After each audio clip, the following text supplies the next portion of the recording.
Hello बच्चों, आज हम लेकर आए हैं अंग्रेजी का एक रोचक टॉपिक आर्टिकल। बहुत इंपॉर्टेंट टॉपिक है, हमेशा कंपटीशनों में पूछा जाता रहा है और स्कूलों में भी हर एग्जाम में। हमें पृथ्वी के लिए बोलना है तो दी अर्थ कहेंगे और सूर्य के लिए कहना है तो द सन कहेंगे। अगर हमें हाथी के लिए कहना है तो एन एलिफेंट कहेंगे और अगर हमें पुस्तक के लिए कहना है तो ए बुक कहेंगे। एक गाय के लिए हम द का यूज़ करते हैं और कभी कभी ए का यूज़ करते हैं। ये सब क्या है, इस कॉन्सेप्ट को हम आज के इस वीडियो में क्लियर करने का प्रयास करेंगे। सबसे पहले हम समझते हैं कि आर्टिकल होते क्या है। आर्टिकल का मतलब ये होता है कि कोई भी नाउन हो, अगर वो संख्या में एक हो और उसको इंग्लिश में बोलना होता है तो हमें ए एन द का यूज़ करना होता है। ए का मतलब भी एक होता है, एन का मतलब भी एक होता है और द का मतलब भी एक वस्तु के सामने ही होता है। द कब होता है इसको हम डिटेल से समझेंगे। द को कब दी कहा जाता है और द कब कहा जाता है। बने रहे हमारे साथ इस वीडियो में। सबसे पहले हम समझते हैं कि ए और एन का कौन सा नाउन के आगे किया जाता है। तो हम आपके लिए एक सारणी लाए हैं और इस सारणी से आपके ये सब कॉन्सेप्ट क्लियर हो जाएंगे। रूल्स ये कहता है कि अगर किसी नाउन का पहला जो लेटर्स है वो ए ई आई ओ यू से शुरू होता है तो उसके आगे एन का यूज होता है, और अगर किसी नाउन का पहला जो लेटर है वो कॉन्सोनेंट हो तो उसके आगे ए का यूज़ होता है। लेकिन सबसे ज़्यादा बच्चे इनमें कंफ्यूज इस जगह होते हैं कि रूल्स कहता है कि साउंड होना चाहिए, यानी जो पहला लेटर्स हम बोलते हैं तो उस बोलने में साउंड होना चाहिए। हम इसे उदाहरण के द्वारा समझने की कोशिश करते हैं कि इंग्लिश में 5 वोवेल्स होते हैं, ए ई आई ओ यू, और ए का साउंड होता है अ, ई का साउंड होता है ई ए, आई का साउंड ई होता है और ओ का साउंड ओ होता है और यू का साउंड अ होता है। हमारे हिंदी के जो स्वर होते हैं अ आ ई उ ए आई ओ और औ। तो रूल्स ये कहता है कि अगर किसी नाउन का पहला लेटर्स वोवेल का साउंड देता है तो उसके सामने एन का यूज होगा, और अगर वो कॉन्सोनेंट का देता है तो उसके सामने ए का यूज होगा। उदाहरण के द्वारा इसको समझने की कोशिश करते हैं ताकि यह कॉन्सेप्ट हमारे अच्छे क्लियर हो जाएंगे। पहला एग्जांपल है हमारे पास एन एलिफेंट। अब ये जो एलिफेंट हम बोल रहे हैं तो इसका पहला जो लेटर्स है वो ए बोला जा रहा है, और ए बोला जा रहा है इसलिए हमें इसके सामने एन लगाना होगा। नेक्स्ट हमारे पास एग्जांपल है अम्ब्रेला। अब अम्ब्रेला को जो हम बोल रहे हैं, इस नाउन को जो बोल रहे हैं, तो पहला लेटर आ रहा है इसलिए हमें इसके सामने एन का यूज़ करना होगा। नेक्स्ट हमारे पास एग्जांपल है बॉय, और बॉय का पहला लेटर ब से शुरू हो रहा है, और ब से शुरू हो रहा है तो इसका जो साउंड है वो ब है, और ब है वो हमारे वोवेल साउंड में नहीं आ रहा है इसलिए इसके सामने अ लगाएंगे और ये होगा अब। नेक्स्ट है गर्ल, और गर्ल का पहला जो साउंड आ रहा है, गर्ल्स जो वर्ड है उसका पहला जो साउंड आ रहा है वो ग आ रहा है, और ग भी वोवेल में नहीं है इसलिए ए का यूज़ किया। नेक्स्ट हमारे पास एग्जांपल है, इसको बड़े आराम से समझना। ये कॉन्सेप्ट अगर आपके समझ में आ गया तो आप इसको लाइफ टाइम भूलेंगे नहीं। अब ये कह रहा है अ यूनिवर्सिटी।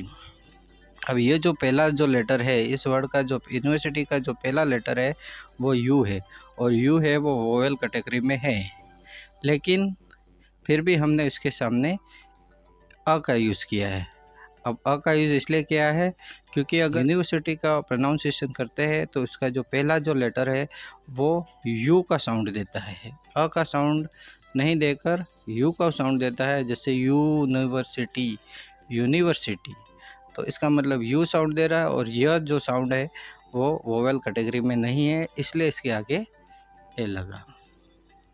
हाँ, नेक्स्ट हमारे पास एग्जांपल है एन ऑर्स। अब ये जो लेटर्स है उसमें ओ है और ओ के साउंड से हमने इसके सामने एन लगाया। रूल्स ये है ओ के सामने अगर एच आता है, रूल्स ये है ओ से पहले अगर एच आता है तो एच साइलेंट होता है, और साइलेंट होने की वजह से हमने एच इसमें पढ़ा ही नहीं, इसमें एच को बोला ही नहीं बोला तो ये जो वर्ड है उसका हमने प्रोनाउंसिएशन किया ऑर्स, तो ओ से साउंड होने की वजह से इसके सामने एन का यूज़ हुआ है। तो 1 घंटा बोलना है हमें तो एन ऑर्स बोलना होगा। नेक्स्ट हमारे पास वर्ड है ऑनेस्ट। एच साइलेंट होने की वजह से इस वर्ड को हम ऑनेस्ट से पढ़ रहे हैं और ऑनेस्ट पढ़ने की वजह से इसके सामने एन का यूज़ किया है। तो मेन बात यह है कि जो भी नाउन हो उसका पहला लेटर्स हमें ओ आ ई उ ए ओ में से साउंड देना चाहिए। अगर वो साउंड इस तरह का होगा, वोवेल का साउंड होगा, तो ही उसके सामने एन का यूज़ होगा। और अगर वो कॉन्सोनेंट का साउंड देता है तो उसके सामने ए का यूज़ होगा। सी के साउंड होने की वजह से ए का यूज़ किया है। नेक्स्ट हमारे पास वर्ड है यूनिट। अब यूनिट का पहला जो लेटर्स है उसका साउंड यू आ रहा है और यू है वो वोवेल कैटेगरी में नहीं है, यह है वो वोवेल कैटेगरी में नहीं है, इसलिए हमने इसके साथ ए का यूज़ किया है।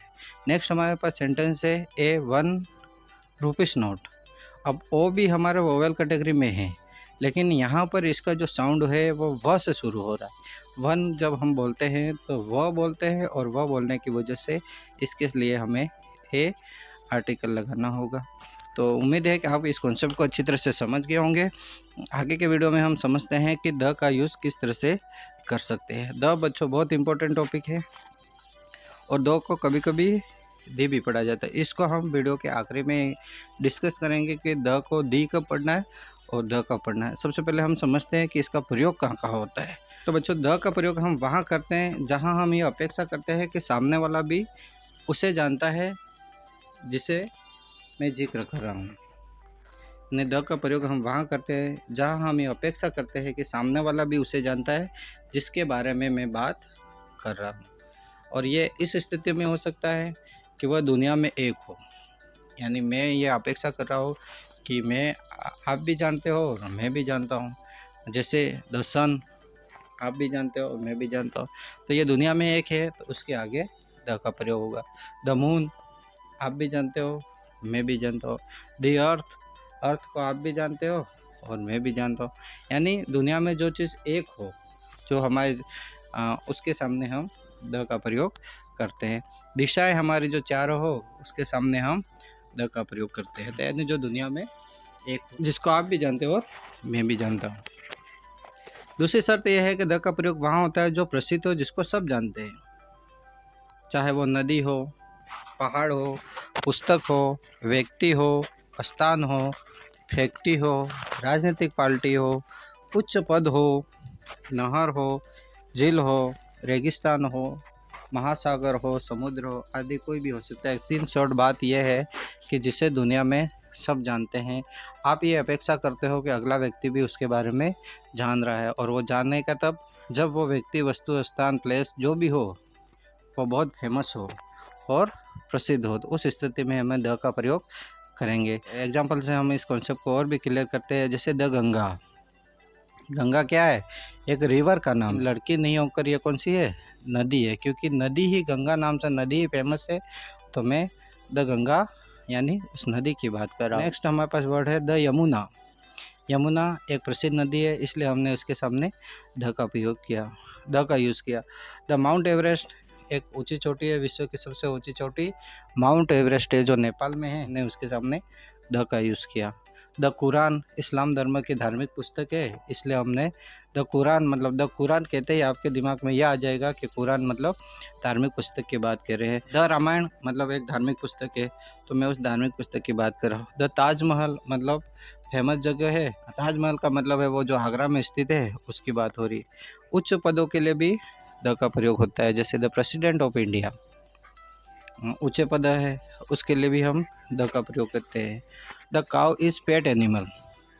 काउ इज़ पेट एनिमल मतलब काऊ एक पालतू जानवर है। यहाँ मैं काऊ के बारे में जो बात कर रहा हूँ वो पूरी प्रजाति के बारे में बात कर रहा हूँ। जो काऊ है उस पूरी प्रजाति के बारे में बात हो रही है, तो काऊ इज़ ए पेट एनिमल। तो इंदिरा गांधी नहर कोई बहुत बड़ी नहर हो जिसको सब जानते हैं, तो आप कह सकते हो कि द इंदिरा गांधी नहर जो राजस्थान में बहती है, पंजाब से राजस्थान की ओर आती है, उस नहर की बात कर रहा हूँ। द पनावा नहर मतलब वो पनावा नहर जो समुद्र को एक समुद्र के दूसरे समुद्र से जोड़ती है। तो जो फेमस जगह होती है, फेमस नहर हो, उसके लिए भी हम द का use. The desert, the Sahara desert Africa का जो बड़ा रेगिस्तान है, सहारा रेगिस्तान, तो आप उसके लिए द का यूज़ कर सकते हो क्योंकि उसको सब जानते हैं। सहारा रेगिस्तान यानी आप अगर उसके सामने यूज़ कर दिया द, तो द सहारा रेगिस्तान, द सहारा डेजर्ट इसका मतलब होता है कि वो रेगिस्तान जो अफ्रीका में है। द थार डेजर्ट इसका मतलब वो रेगिस्तान जो राजस्थान में स्थित है। तो कहने का मतलब यह है कि द फेमस वर्ड के सामने यूज होता है, और मैं ये अपेक्षा करता हूँ कि आप भी उसको जानते हो और मैं भी उसको जानता हूँ। The Indian ocean, the Hind महासागर, भारत के जो नीचे जो समुद्र है उसको हिंद महासागर कहा जाता है। तो आप उसको किसी को भी कह सकते हो द हिंद महासागर। तो कहने का मतलब इन शॉर्ट बात यह है कि दुनिया में जो एक हो जिसको सब जानते हैं और वो जो फेमस हो उसके लिए आप द का यूज़ कर सकते हैं। कभी कभी बच्चों व्यक्ति के लिए द का यूज़ प्रयोग नहीं किया जाता है, लेकिन मैंने कहा कि भाई हमारे जो शहर है उसमें अमिताभ बच्चन आए, किसी ने पूछा कौन अमिताभ बच्चन, तो मैं कहूँगा द अमिताभ बच्चन। द अमिताभ बच्चन मतलब कौन सा अमिताभ बच्चन, जो फिल्म इंडस्ट्री में काम करते हैं। तो कहने का मतलब ये है कि फेमस व्यक्ति को बताने के लिए आप द का यूज़ कर सकते हैं। किसी का हम पहले जिक्र कर चुके होते हैं उस स्थिति में भी द का प्रयोग होता है। जैसे आपने किसी का पहले परिचय दे दिया और उसी का बाद में फिर बताना हो तो आप उसका नाम नहीं लेकर द का यूज़ कर सकते हो। जैसे आप एक एग्जांपल से समझिए कि Ramlal is a farmer, Ramlal एक किसान है। He has a small family, उसका एक छोटा परिवार है। The farmer is very hard working person, अब यहाँ द का यूज़ किया आपने। अब ये द का यूज़ किसके लिए किया है, रामलाल के लिए किया है। तो जिसका हम पहले जिक्र कर चुके होते हैं उसके लिए फिर वापस अगर हम उसका जिक्र करते हैं तो द का यूज़ कर सकते हैं। तो इस तरह से आप द के इस कॉन्सेप्ट को आसानी से समझ रहे होंगे। अब हम और कुछ कॉन्सेप्ट क्लियर करते हैं कि द को दी कब बोला जाता है और द कब बोला जाता है। बच्चों एक बेसिक सी बात है कि अगर जो नाउन है उसका पहला लेटर्स वोवेल से शुरू होता है तो उसको पढ़ते समय हमें दी का उच्चारण देना है। अगर कॉन्सोनेंट से हो तो द का उच्चारण देना है। जैसे आप एग्जाम्पल से समझ जाएंगे आसानी से, द स्काई, अब हमने इसको स्काई बोला क्योंकि ये पहला लेटर कॉन्सोनेंट है। यहाँ हमने ई से शुरू हो रहा है इसलिए हमने दी अर्थ कहा। द मून कहा, डी आइलैंड कहा। डी आइलैंड इसलिए क्योंकि इसका जो पहला लेटर जो शुरू हो रहा है वो आई से शुरू हो रहा है, वोवेल से शुरू हो रहा है, इसलिए इसका हम साउंड करेंगे वो दी करेंगे। कोई भी फिल्म होती है उसका एंडिंग होती है वो दी एंड होता है, द एंड नहीं होकर क्या होता है, डी एंड होता है, क्योंकि एंड का जो पहला लेटर है वो वोवेल है और इसलिए हमें इसको दी एंड कहना होगा। तो हमारा ये सेशन भी दी एंड हो रहा है। एक एक्सरसाइज है उसको आप देख लें, तो उम्मीद है कि आप इस एक्सरसाइज को करने में सफल होंगे तो हमारा ये वीडियो बनाना भी सार्थक होगा। और समझते हैं कि एक्सरसाइज में हमने क्या लिखा है। आपको इसमें बनना है a an the. My son is artist. अब यहाँ पर ए करना है कि एन करना है या द करना है, आप ये क्लियर करो। ए का यूज़ तब करेंगे जब पहला लेटर्स जो होगा उसकी शुरुआत कॉन्सोनेंट से होगी। तो यहाँ हमारे कॉन्सोनेंट से नहीं होकर वोवेल से हो रही है और जो उच्चारण भी ए का दे रहा है, तो इस तरह से यहाँ पर हम एन का यूज़ करेंगे। तो my son is an artist, dog is a faithful animal. अब इसके सामने ए लगाना है, एन लगाना है और द लगाना है। अगर आप ए लगा के देखो तो a dog is a faithful animal. अब एक डॉग के बारे में बात होगी, ये एन तो लग ही नहीं सकता है क्योंकि इसकी जो शुरुआत है वो साउंड से हो रही है। द लगाना होगा, द इसलिए लगेगा क्योंकि हम पूरे समुदाय की बात कर रहे हैं, यानी पूरे जो डॉग होता है, पूरे जो डॉग प्रजाति होती है, डॉग की जो प्रवृत्ति होती है उसके बारे में बात कर रहे हैं, इसलिए हम कहेंगे कि dog is a faithful animal. जो कुत्ता प्रजाति है वो क्या है, एक विश्वसनीय जानवर है। यहाँ पे आप अ बुक करोगे क्योंकि इसका जो साउंड है वो ब से है और इसलिए हमें यहाँ पर यूज़ करना होगा a book. I have bought uniform. अब यहाँ पर ए का यूज़ करना है या एन का यूज़ करना है। तो आई हैव बॉट, मैंने एक खरीदी यूनिफॉर्म। यूनिफॉर्म तो यू से शुरू हो रहा है, इसका मतलब वोवेल से शुरू नहीं होकर कॉन्सोनेंट से शुरू हो रहा है, इसलिए हमें इसके सामने ए का यूज़ करना होगा और ये सेंटेंस होगा I have bought a uniform. Next sentence very interested है, आप इसको समझने का प्रयास करें। My father is MLA। My father is MLA। अब आप माई फादर इज़ MLA, अब यहाँ ए का यूज़ करना है, एन का यूज़ करना है और द का यूज़ करना है। आप करने की कोशिश करें। तो ये बच्चों ये सेंटेंस बनेगा माय फादर इज़। अब MLA को हम पढ़ते हैं तो इसका जो पहला जो साउंड आ रहा है MLA आ रहा है, M भी पढ़ रहे हैं लेकिन उसका साउंड A आ रहा है, इसलिए यहाँ हमें N का यूज़ करना होगा और ये सेंटेंस होगा my father is an MLA। A sound आना चाहिए, अक्षर से मतलब नहीं है, साउंड से मतलब है, यानी जो ध्वनि निकलती है जब हम बोलते हैं तो वो ध्वनि कैसे निकल रही है उसका मतलब है। तो आप इसको पकड़ रहे होंगे, समझ रहे होंगे। उम्मीद है कि ये कॉन्सेप्ट आपके क्लियर हो रहा होगा। ही इज़, अब आप इस सेंटेंस को बनाओ, he is honest boy. Honest O है और ओ से पहले एच है, इसलिए एच को बोला ही नहीं है हमने, तो एच को नहीं बोला तो ये जो वर्ड है उसकी शुरुआत ही कहाँ से हो रही है, ओ से हो रही है।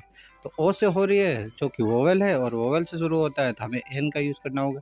तो he is an honest boy. तो इस तरह से आसानी से कर सकते हैं। नेक्स्ट सेंटेंस है Ravi is a university boy होगा, एन यूनिवर्सिटी बॉय होगा, या द यूनिवर्सिटी बॉय या स्टूडेंट हो सकता है। तो क्या हो सकता है, रवि इज।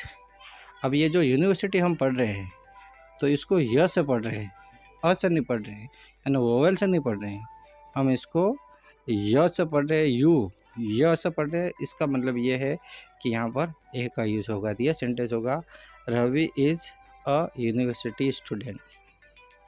नेक्स्ट सेंटेंस हमारे पास है कि dash dash Taj Mahal is a located at Agra. अब ताजमहल इज़ लोकेटेड आगरा, ताजमहल कौन सा है, जो आगरा में लोकेटेड है। तो यहाँ हमें द का यूज़ करना होगा क्योंकि ताजमहल एक फेमस इमारत है जिसको सब जानते हैं। तो आप फेमस जो होता है उसके सामने द का यूज़ करते हैं और द का यूज़ करके ये सेंटेंस होगा the Taj Mahal is located at Agra. तो मुझे उम्मीद है कि आज का ये वीडियो आप समझ में आएगा। आप एक छोटा सा काम कर सकते हैं कि आप चैनल को सब्सक्राइब कर सकते हैं। अंत में एक बार और हम इस पूरे टॉपिक के कॉन्सेप्ट को समझने की कोशिश करते हैं कि बच्चों आर्टिकल 3 होते हैं, ए एन द। ए का मतलब भी एक होता है, एन का मतलब भी एक होता है और द का मतलब भी एक होता है। जिन नाउन की शुरुआत वोवेल से होती है उनके सामने एन का यूज़ होता है और जिनकी कॉन्सोनेंट से होती है उनके सामने अ का यूज़ होगा। और जो द होता है वो किसी भी एक वस्तु के लिए किया जाता है, लेकिन एक वस्तु, व्यक्ति, स्थान किसी के लिए भी किया जा सकता है, लेकिन द उनके लिए किया जाता है जो दुनिया में फेमस हो और उस वहाँ किया जाता है जहाँ हम ये अपेक्षा करते हैं कि सामने वाला भी उसको जानता होगा। जिसका हम पहले जिक्र कर चुके होते हैं वहाँ पे भी हम द का प्रयोग करते हैं। द किसी नाउन की शुरुआत अगर वोवेल से होती है और उसके पहले आने वाले द को दी बोला जाता है और अगर कॉन्सोनेंट से होती है तो आप उसको द पढ़ेंगे। तो ये वीडियो आपको बहुत सहायक होगा, उम्मीद करते हैं। बने रहे हमारे साथ, हमारे चैनल को सब्सक्राइब कर सकते हैं और इसी तरह के वीडियो देखने के लिए